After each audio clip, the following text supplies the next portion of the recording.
Hey, and welcome to a Saturday live stream. I was initially going to start by myself, but I decided to bring on my mentor, Cody Lewis.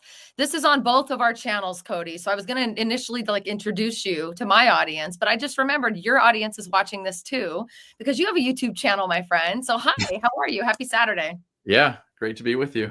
Awesome. I have been bullying Cody to come on my channel to help me just share educational information to my clients and to the viewers who watch my channel. Also, because he is such an amazing mentor in my life, as well as to so many other realtors in the Las Vegas Valley, that I just thought, well, why would we not be blasting this out to realtors as well? So if you are a realtor watching this, hello. Thanks for joining us. If you're a buyer or a seller or someone who's considering moving to Las Vegas, hello. Thank you for joining us. Today, we're going to have a conversation about the National Association of Realtors big lawsuit settlement that happened last year. We're about 7, 8, 9, 10 months since that happened. And Cody, of all people, is probably the most confident and most competent person that I can imagine to be able to talk through what happened, what they said was going to happen, and the reality of the situation now. It's a question that comes up for me a lot. How about you, Cody, when you're teaching all the classes to realtors?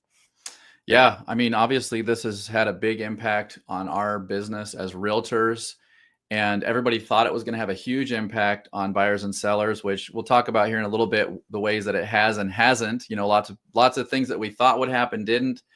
Some things that we didn't anticipate have happened. So it'll be fun to talk about those things today.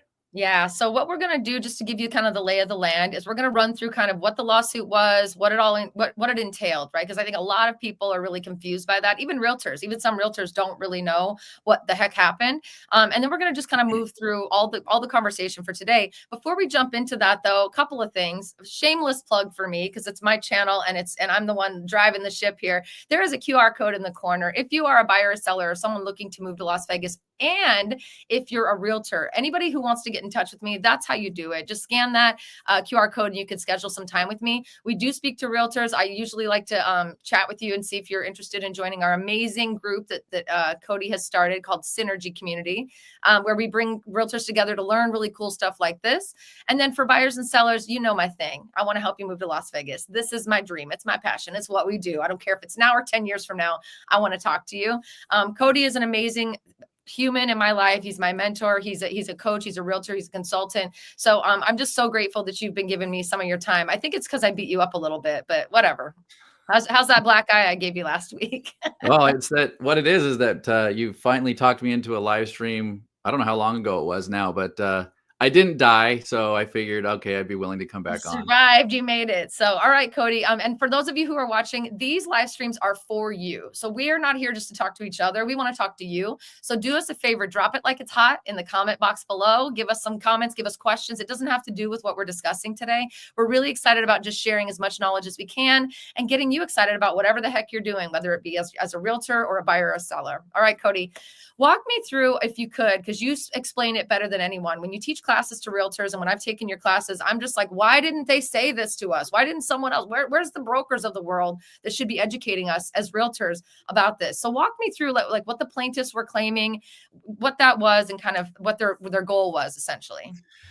Yeah, that's an interesting question because when I ask people now about it, you know, what were they even claiming? And during the time when, you know, when the lawsuit was going on and the battles were raging and all the lawyers were, you know, shooting arrows at each other, one of the things I kept asking to realtors and to the general public was, what is it that they're actually claiming that we're doing that's so bad that they're, you know, what's their claim against us? What's their beef with us that's making them so upset with us? And you know, to be honest, I'm a guy who just reads things. So I just went to the court documents and just started reading, and there was no shortage of things to read. And it was really confusing what they were actually claiming, because their claim was that it was a conspiracy case. Their claim was that real estate agents were conspiring together against buyers and sellers, and particularly sellers, to overinflate real estate commissions. So, I mean, I can share my opinions about whether or not I think we were actually doing that. I know that Let's hear your opinion, Cody. Come on, well, this is about that today. Laci, did you ever conspire with me? No, I don't even know how to conspire. Somebody teach me how. Maybe I could get a little more cash out of this experience. No, I don't even know what that means. Yeah, I mean, the general idea of this was what they were upset about is that the way it used to work is a listing agent would go meet with a seller and say, these are the things I can do to help you sell your house. And the seller would say to that listing agent, great, I'd love you to do that. And the listing agent would say, okay, that comes with a fee, and my fee is X%. Now we should probably take a quick tangent here and say that there's all these rules about speaking about actual percentages. And so just know that if I say any numbers today, I'm not suggesting that that's how it has to be. I'm just going to kind of tell you what the standards are in the industry, what we generally tend to see happen, right? So, Well, there are no standards in the industry, but what the majority of what we're seeing in our world, at least, right, right. yeah, I mean, one of the claims was that real estate commissions were not negotiable before the settlement, and Right. that's just simply not true. They've always been negotiable. And really good agents have always been telling clients, sellers in particular, when meeting with them that, hey, this is all negotiable. And the way I know it's negotiable is because I found myself as a listing agent negotiating what the commission was going to be every time I went to a listing appointment to take a listing. Right. Well, So and that's, especially becomes it is negotiable because there's people out there saying 1% to list your home, and there's other people out there who are charging everybody can charge whatever they want, right? It's about what you negotiate with the client, right? yeah. Well, in fact, when I do listings, I offer the seller a few different marketing packages that comes at a different price because of different things. So all of that is a negotiation. We tell them what these different things are going to cost. And even within each one, they could negotiate, well, what if we threw out that little piece of marketing? Or what Right. if we added this to it? What would the difference be? So the So claim was that that wasn't the case, right? Even though we all as realtors know that it's absolutely always been negotiable. The claim in this was that it wasn't actually negotiable. yes, well, yeah, that's part of it. And the big claim was that listing agent would negotiate the commission with the seller. And then the listing agent would negotiate a certain commission amount. And then they would offer, it was usually half of whatever they had negotiated with the seller. They would offer that out on the MLS as a co-op, a cooperative brokerage arrangement with a buyer's agent. Right. And so if, just hypothetically speaking, you had a listing that was at 7%, Hmm. then the listing agent could offer a 3.5% co-op out there to the buyer's agent. And when that closes escrow, the seller would be paying the 7% to the listing agent, who would then pay the buyer's agent. That's Right. how it used to work. And they Right. claimed that that was making it so that the commissions were getting inflated. Got it. Which was not true, but okay. Yes. So what ended up evolving in the conversation with NAR, and it was a settlement. Let's just be very clear. This was a settlement. This wasn't a win, a lawsuit that was won or proven. It was a settlement. I think that's a really important component because a lot of people are like, I heard realtors lost the lawsuit, da da da da. Like a settlement, we just got out of it, right? They bought their Well, way no, out of it. we What happened? actually did lose. There was a Oh, you did. judgment. Oh, Yeah, sorry, it was a judgment. See, I told you this is why Cody's my mentor, yeah, so we did lose, which was, I which is was a shocked settlement. because Yeah, I couldn't even understand what they were saying we did, and then we lost. I was like, "Uh-oh, we lost for something I couldn't figure out." So right, then the National Association of right. Realtors settled Settled. Yeah. the judgment for much less than the judgment amount. Right. See, I'm a realtor and I didn't even know it because I was doing this when everything was going on. I'm like, I don't know. Just tell me what I need to do next, which a lot of realtors were doing. So let's talk before we talk about the big, huge judgment and the settlement and all of that. This specific conversation that we just had was all over the news. It was telling everybody and their mom that this is in play and everybody should be scared and we don't know what's going to happen and they're going to prove that realtors have been doing this, whatever, right? All of this was honestly driving us nuts as realtors and really confusing the public. And it continued throughout the process after the judgment happened and after the settlement occurred. Yeah, I mean, there was like any change, there was lots of confusion, and then like the media does, boy, the media, they do a great job of making a lot out of nothing. Yeah.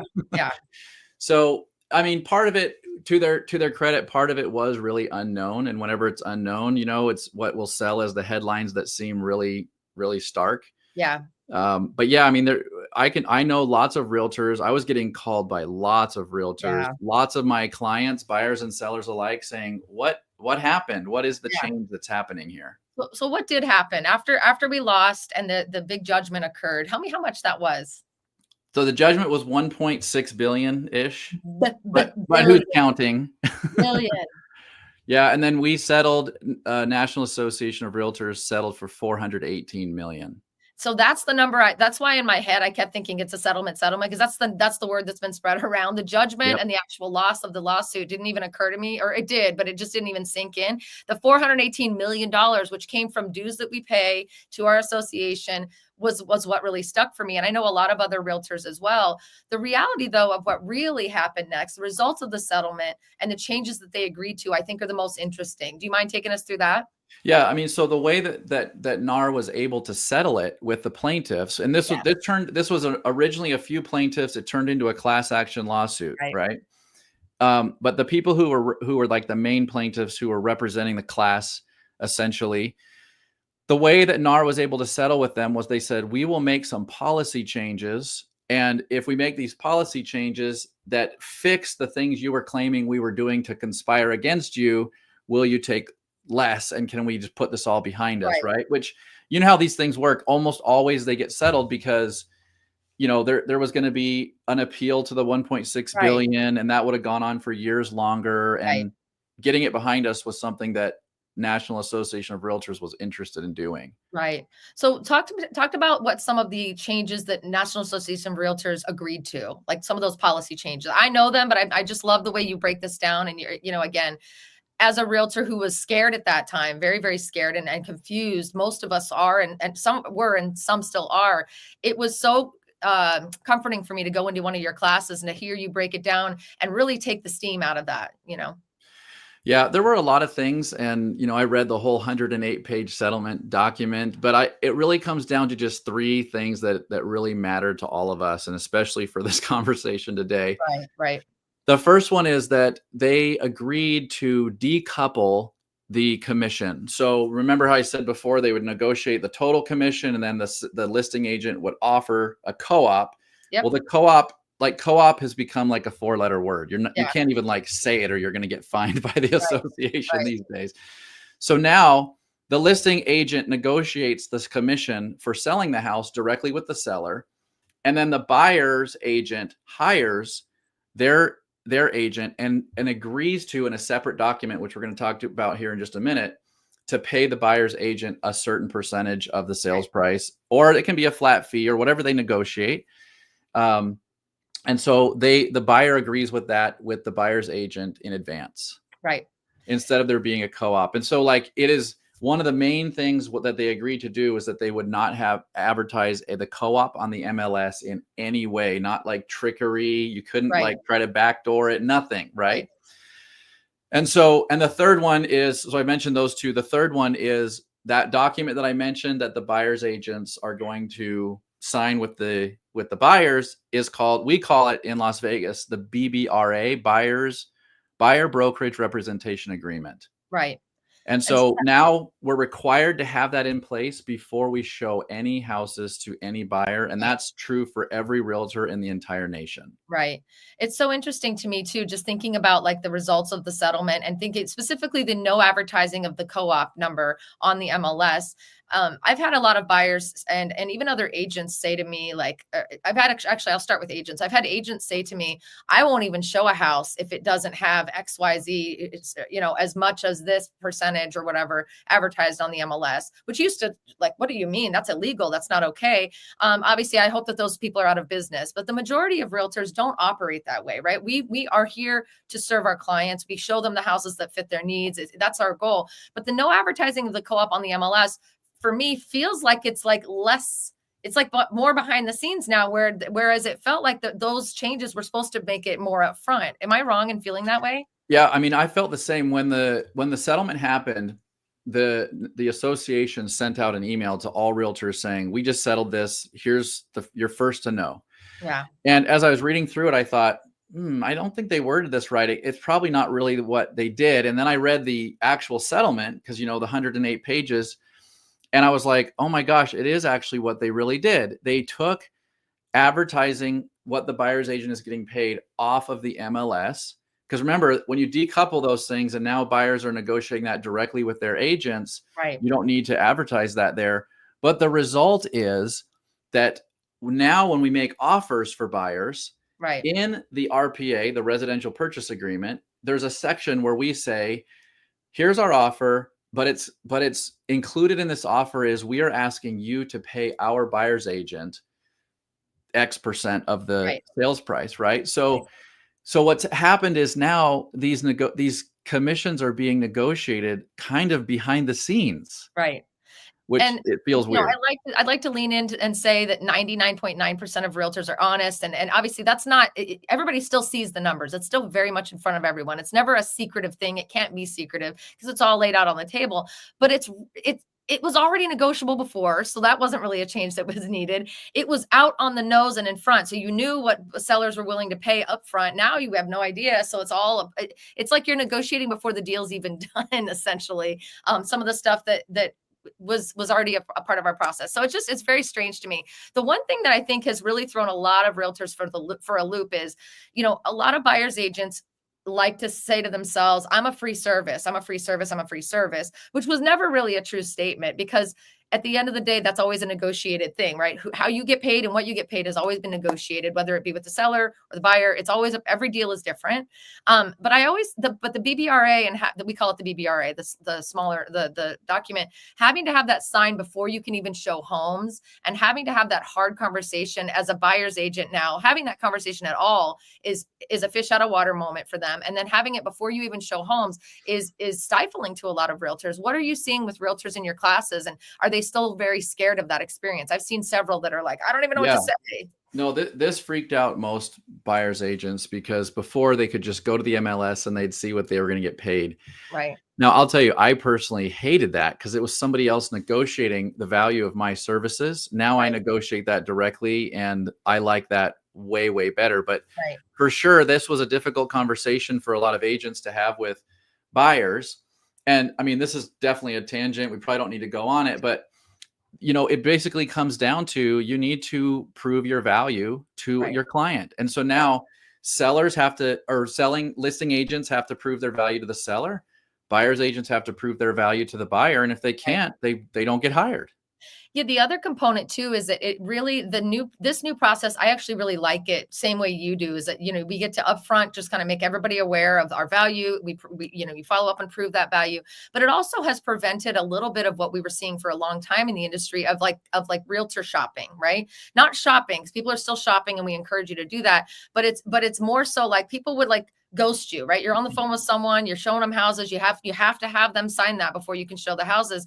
Before they can go work with another agent, they've got to end that agreement with us in order, you know. So before it would be they would stop answering the phone call and they would go MIA, and we find out a couple months later they went and bought a house with someone else. So it's really forced a lot more accountability into the buyers who are coming into town. So if you're a buyer watching this, please keep in mind, feel free to do your shopping, but when you sign an agreement, that's essentially saying that is the agent that I've chosen to represent me. And it's now no longer okay or easy to go ghost and shop and do your thing. So it's about really being serious about what you're about to step into as a buyer. As a realtor, it forces you to have to freaking step up and prove what you're worth, right? And show them your A game at all times. Do you agree? Yeah. I mean, everything you're mentioning right now goes back to that thing you were saying about how buyers agents used to say, my services are free. Yeah. And for a while, there was a lot of training done by brokers to say, don't say free, because that's actually an incorrect statement. And that Right. was used against us in the settlement. It's Yeah. probably the reason we lost, because there was a lot of idea out there that people had been represented to that Right. buyer's agents work for free. And Right. really what they should be saying is it's at no cost to you because the Right. seller's paying it. Right. Right. So, yeah. And the other thing here is that it still comes down to the fact that these commissions are being paid inside of the transaction. Right. Right. And so that's the thing, I think, that buyers and sellers who saw the news and saw that, you know, people were saying commissions aren't going to get paid anymore. Right. Those are the ones that are confused when they come to us now, because those commissions are still getting paid. And we can talk later about how that's happening versus how it used to happen. Right. But that's really the conversation that a buyer will be having with a buyer's agent Right. before seeing properties. Yeah, I think the biggest huff that I get from people is we need you to sign this before we can show you any homes. And before we show you homes, you need to be pre-qualified so we know that you can actually buy the homes. And you know, open houses are cool. You can go and look at those. But at the end of the day, before you can do anything, those are two requirements, at least for our team. For everyone, it's the BBRA, and it should be for everyone that they need to be pre-qualified.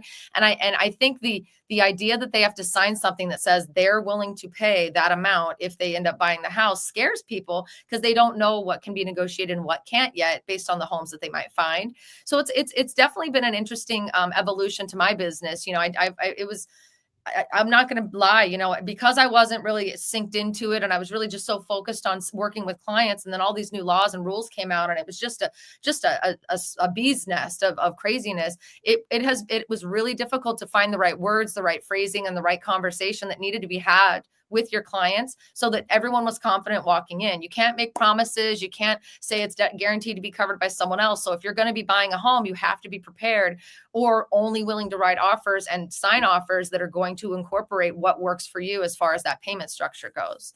Let's look for a second at some of the headlines because I'm actually just loving what everybody said was going to happen. And then I want to move on to talk about like what really did happen and how we're seeing it kind of play out. So I wanted to Sure. put some stuff up here. Some of the settlement headlines were real estate tsunami, seizing opportunities post NAR settlement. You read a lot of these articles, am I right? Yeah, this one actually has in the article this quote that says, "This settlement is likely to lead to a reduction in commissions paid to real estate agents." Right, which So we you, are not seeing yet. yeah, you can see why it freaked out a lot of agents to be Right. hearing that being written in Forbes. This one, chaos, consolidation, and opportunity. Experts weigh in on what NAR's settlement means for the industry. Just a lot, just chaos, like fear tactics. This Well, one, and did you oh, see the guy has his fingers crossed behind his yeah, back thing? yeah. This one, what real estate brokerages can do to survive post NAR settlement. Like we have to survive the post apocalyptic experience. This one was the most unsettling to me. Is the NAR settlement could slash home prices for many Americans. This is what brought up for my clients, at least, and for many people that call me, the idea that the crash is coming again. The crash is coming, or that I was going to be out of a job. And I will tell you, I had a lot of realtors that I know that considered getting out of the business, and a few that did because they just couldn't comprehend or wrap their head around how am I going to do this? I've never done business this way. So, Cody, let's talk about how we are doing business now, what you're seeing for buyers and for sellers, and kind of what advice you would give to buyers, sellers, and agents. Yeah, so let's start with sellers. Sellers, before the conversation with a listing agent, was this is what you can expect. And from the seller's perspective, it was kind of nice because they knew that they were negotiating the total up front. They knew it wasn't going to be any higher or lower than whatever they were discussing, negotiating, and settling on, right? Right, Now, from a seller's perspective, the seller knows up front what they're going to pay their agent, the listing right, agent, but they don't know what they're going to pay to the buyer's agent. And it's because that's all negotiated at the time of the offer, right, right? So if I'm selling a house for 500,000 and somebody comes to me and says, "I'll give you $1 million, but I want you to give, my agent a 20% commission," right. deal. I'll do it. Yeah, But if I'm asking 500,000 and they're going to offer me 480 and they want me to pay a commission, then all of that's going to become negotiated. right. And then from the buyer's perspective, this is the part that's actually really confusing for buyers. This is Yeah, probably the biggest fly in the whole ointment that I think actually the people who are settling the case weren't actually thinking through how this was actually going to feel for buyers. right, Buyers now are agreeing to pay an agent a certain amount, but they're doing it not knowing if they're going to be able to get the seller to pay for it in the offer that they're making. So they right. don't know until the deal is struck either. And that strikes fear in people's hearts, especially those who can't afford possibly that, or if it now reduces their ability to qualify for what they're purchasing. I know that that's definitely been a hard conversation. Yeah, well, and because the BBRA identifies a percentage that the buyer's agent is going to get paid, and it says if the seller won't pay it, you agree to pay it. Right, Right. So I can understand that buyers, they want to know what that is. They want to cap that total cost that it could be to them. right, But agents are not conspiring against clients to not get deals done. We get paid when the deal gets done. Yeah, we want you to buy the house. Yeah. Yeah. So lots of times the listing agent and the buyer's agent, when it comes to actually negotiating the deal, there's lots of numbers on that ledger. Right. And those numbers all factor into what the seller is going to net to sell the house. Right. And sometimes you'll see agents be pitching in a little bit of their commissions in order to bridge a little gap and get the deal done for people. Right. So again, we just don't know until the deal gets struck. And what I've always told buyers is, listen, if you agree to hire us and you agree to the number that's in the BBRA, you are agreeing to pay us that amount. But you're never going to be forced to buy a house. Right. So if you don't like the deal because it's just not working for you, or the seller says, we're not willing to pay that amount we're not willing to pay a buyer's agent at all, then Right. you can just go to the next one. And I've actually seen that in the very beginning. There were some sellers who tried to not pay buyer's agents. Right. And they learned quickly they weren't going to sell their house. Yeah. Because 98% of buyers are represented because they want to be represented by a realtor. Yeah, it's so funny. You know, a lot of people assumed also and continue to say your job's coming to an end if you're a buyer's agent, your job's coming to an end. If you said something to me recently and you said if buyer's agents were going to go away, it would have already happened. How many times have we tried to be gotten out of the experience? Yeah, there's all these technologies that have come around in the last 20 years that I've been paying attention to this industry. Right. And I have heard no short of 4 or 5 times that, oh, this is the end of agents. Yep. And I can tell you right now, if the market forces wanted buyers agents gone, they would have been gone so long ago. Yeah. Yeah. If the market wanted listing agents gone, they would have been gone so long ago. Right. Yeah. So people just don't like realtors. They just don't like, they treat us like used car salesmen. Nothing wrong with used car salesmen, but they definitely treat that's like we're at that level sometimes because there's such a bad vibe out there about it and they're bad concept for what we do. But in fact, Zillow ran a program where they tried to use their platform to bring buyers and sellers together. Yeah. And what they did was they piloted this, and I was the agent who piloted it in Las Vegas. Oh, I didn't know I had a good relationship with a person who worked high up at Zillow. And they asked me to do it. And what my role was to just do the paperwork and let them negotiate and do all the stuff without an agent. Right. Oh, no. And what I learned in that experience is that people want to be represented by somebody who knows what they're doing in this business. Yeah. It's so funny because people say to me, oh, I went to real estate school, so I'm ready to go. I'm ready to go be a realtor. And that's unfortunately our business is set up and our industry is set up to where you're learning the job on the job if you don't have the right mentors like you or coaches like you in the picture. And it's really scary because our job is to protect people in the biggest purchase of their life. And every single deal is different. So doing one deal doesn't mean you can do all deals, right? And so it's scary to me, the thought of a seller and a buyer discussing directly because emotions get involved, nuance can get involved, promises can be made that aren't really able to be fulfilled. There's no protection for you. And so, so for me, if you're a buyer walking into this, all day long, you're welcome to go and try and do it on your own. But the level of protection, not even protection, pardon me, guidance that you are given and extra set of eyes and reminders of timelines and things that can really foul up a deal is our job. It's our entire job is to protect you in that process by making sure that we're staying on track. The conversations that need to be had, how not to approach this, all of that to me is so valuable that if I was going to be buying a house, I don't care what it costs. I would absolutely only be doing it if I had someone in front of me who knew what they were doing. It's like I always tell people when you go to the builders and you don't bring a realtor with you, they're going to just say, well, then you don't get to have a realtor. And then it's almost like you assume that the realtor who's on site at the new home community is going to represent you too, but they're not. They work for the builder. So it's almost like using the same divorce attorney as your soon to be ex-spouse and not knowing who's for what, where, and when, how. So for me, I'm just a big believer, we are bringing value. If I was a buyer, I would be absolutely okay with paying it. But I also would want to find an agent who was confident that they would be able to negotiate the best deal possible for me, who had a track record of that negotiation, which I know I do and my team does. Yeah, honestly, I think that's what really separates one realtor from the next is that they know how the processes and systems work.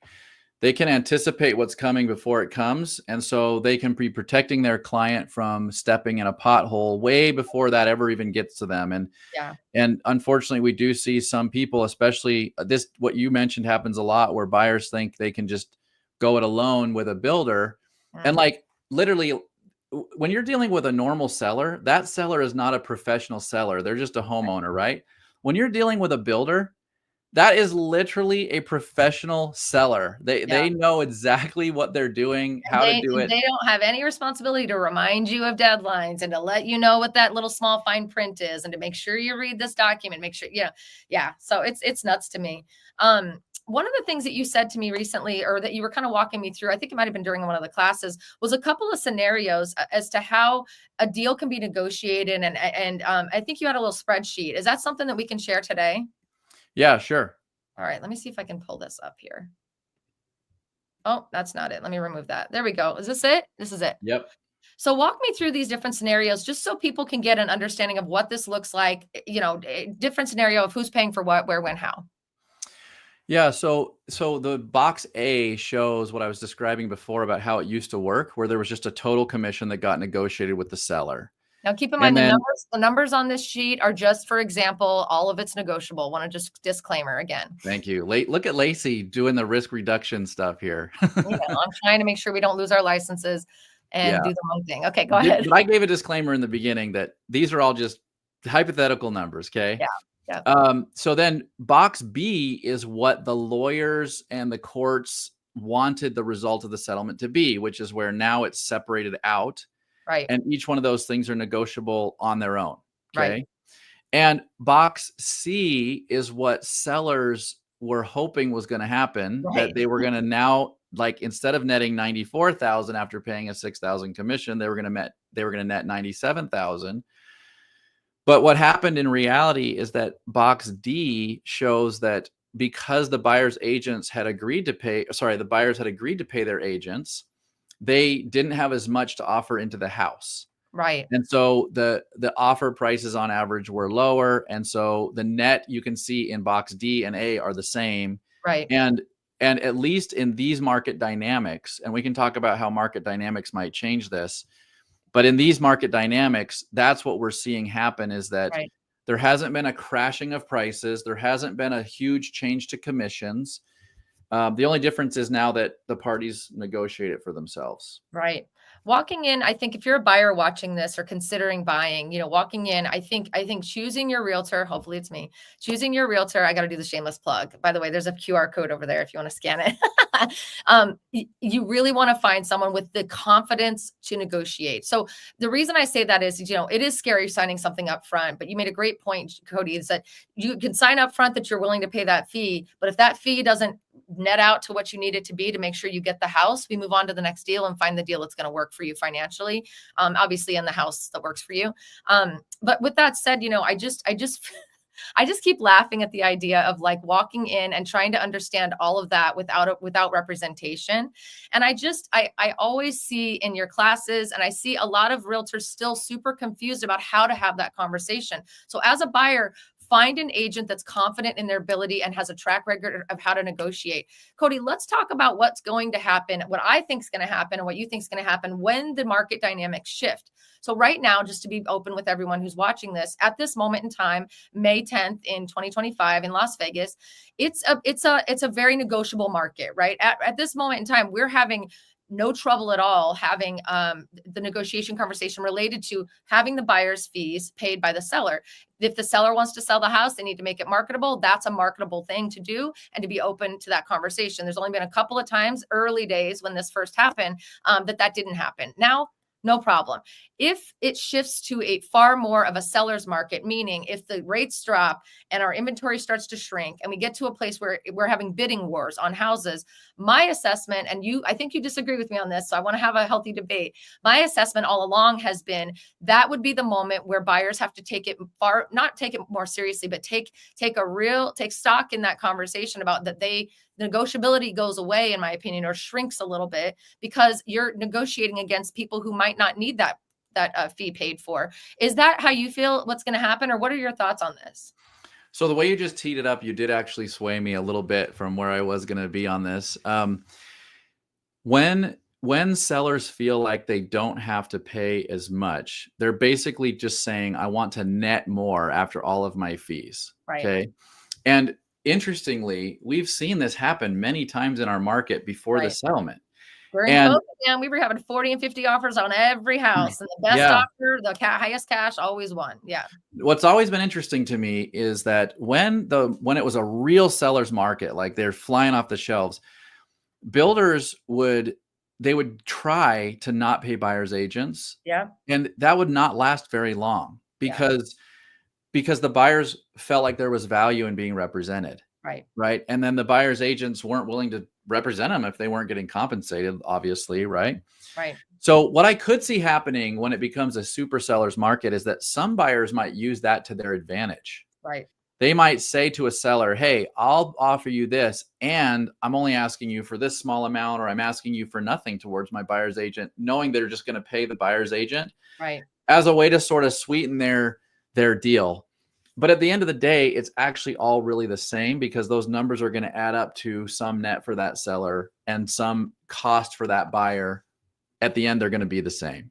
Right. So, I mean, I think when we talk about a time to buy and the best time to buy, everybody's waiting for the crash. Everyone's waiting for rates to drop. Everyone's waiting for house prices to crawl down to the bottom of the barrel, which is not it's not indicated anywhere in what's going on right now that that's happening. Since rates didn't recently drop after the Fed meeting recently, and they're kind of staying where they are, now is still a very juicy, crunchy time to buy, because the minute we get in Las Vegas specifically, the minute we get a little bit of a dip on rates is when there's 1,000,000,001 people that are coming off the fence, and they're going to all descend upon Las Vegas, soak up this newly regenerated and kind of replenished inventory that we have. And then all of a sudden we'll get into that position. It's not always guaranteed that that's going to be the case, though. So I don't want buyers who are on a limited budget or who are concerned about that to just take themselves out. I do want buyers of all kinds to consider now being the better time to purchase, so that you don't get stuck if that's the deal that we are able to negotiate or not able to negotiate, that you have to move forward with. So it's all the more now with this stuff, as well as the markets being a little bit slower right now, the inventory increasing in Las Vegas, is a great time to put your money in the market now, and then figure out a refinance program or something later if you don't like the rate that you get. Because I personally think that not only would you then be possibly responsible for paying something that we could probably really negotiate easily right now, you're also going to be dealing with bidding against people later. So do you agree with that assessment of our market? Yeah, look, what I would say is, if you're talking to a buyer's agent who doesn't feel confident that they're going to be able to negotiate that for you, they're not your buyer's agent.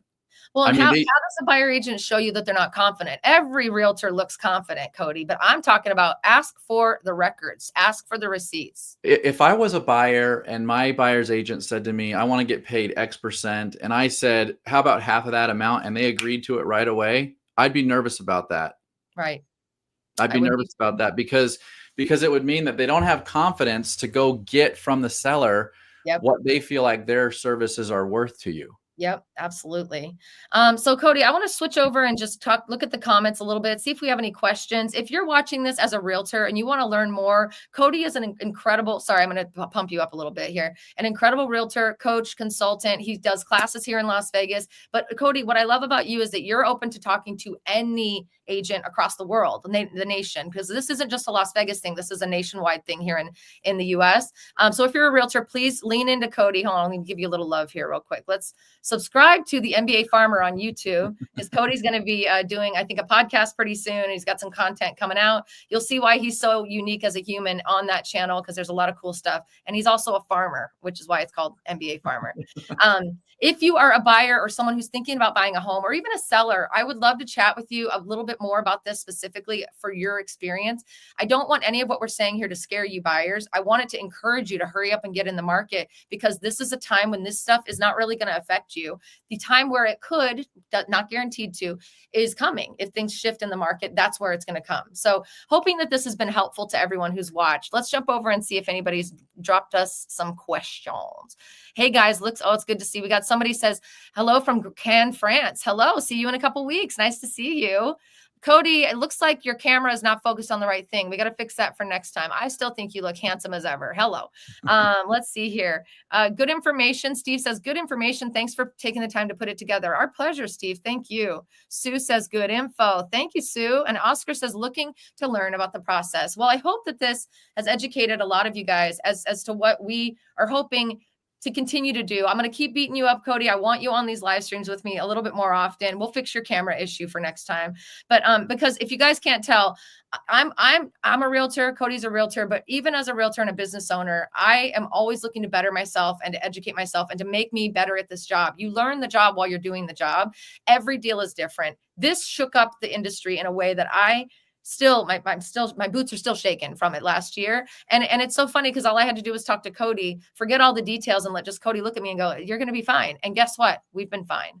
So thank you for that, Cody. Thank you for being such a wonderful mentor. It's really, really, it's really amazing. And I'm super grateful that you are lending your talents to the realtor community, because I think all of us need to get better. All of us should get better, need to get better, and know how to prove our worth for sure. Yeah, Awesome. absolutely. Cody, so again, I'm just going to throw this up. When can we expect you to launch that podcast? Is it coming out soon? Oh, look at this. You're trying to get like a public commitment here. Yes. Yes. And I heard you were thinking about doing something with a book club. Tell me a little bit about that. Oh yeah. So I'm actually going to call this something like the Unbook Club, because look, I know that realtors will never read a book. Even if they're in a book club, they just won't do it. Right. Yeah. You told me about the book club, I go, I'm not reading a book. I'm not doing it. I'm not doing it. So what I've agreed to do is I'll go out there and find the good books. I'll read them, and then I'll hold a book club meeting and I'll tell you what I learned and share with you what I learned. Okay, I can get into that. That sounds good. So if we want to learn more about you, go to subscribe to MBA Farmer. You're going to be launching everything on the channel. And if you're a realtor, please, please, please find Cody on all the things and go to his Eventbrite. I know that you have some information on the channel. Just watch MBA Farmer. Some more information is coming. And I'm just really proud of you for listening to me and getting out of your comfort zone a little bit and putting yourself out there. You are such a light in this industry, and I'm so grateful. And I know that our synergy community of how many agents do we have in that now at EXP? About 135. 135 agents that are devout followers of this man because he speaks the truth and teaches us all so well. So if you're a realtor, please reach out. You're welcome to scan that. I'd love to chat with you and tell you why I love working with Cody so much. If you're not a realtor and you're a buyer, please scan that as well. Cody, any last words before we wrap this baby up? No, I mean, look, I love how you represent buyers. I love the whole thing you bring to the table. You Thanks. always are looking out for the best interests of the buyer. It shows. And the way that you negotiate with buyers in the beginning about how you're going to represent them, what you're going to provide for them, how it's all totally upfront. I mean, you were always upfront even before you were required to have a BBRA in place before. Yeah. But yeah, buyers are crazy. I think crazy to try to go it alone when it's a process you don't do every day. And so having somebody like you in the corner, thank you. Very valuable. Thank you. Well, this has turned into a love fest, and I love a love fest. I want to just say happy Mother's Day to anybody who is watching, who is a mother of anyone, a dog, a kid, whatever, a plant, whatever. Happy Mother's Day. Cody, happy Mother's Day to your beautiful wife and your family. Thank you guys for tuning in. Cody, I want a commitment. When are you going to do the podcast, and when are you going to be back online with me? So I'm recording episodes now. So I guess sometime in the next couple of weeks, they'll start hitting. Okay. And you let me know when you want to do the next live. Let's do one next week. If you like Cody being on the channel, do me a favor, drop it in the comments. Say more Cody, please. Even if you're watching this on a replay.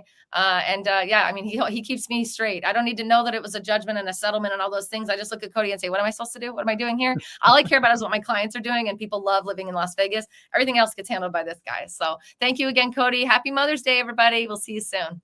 See ya.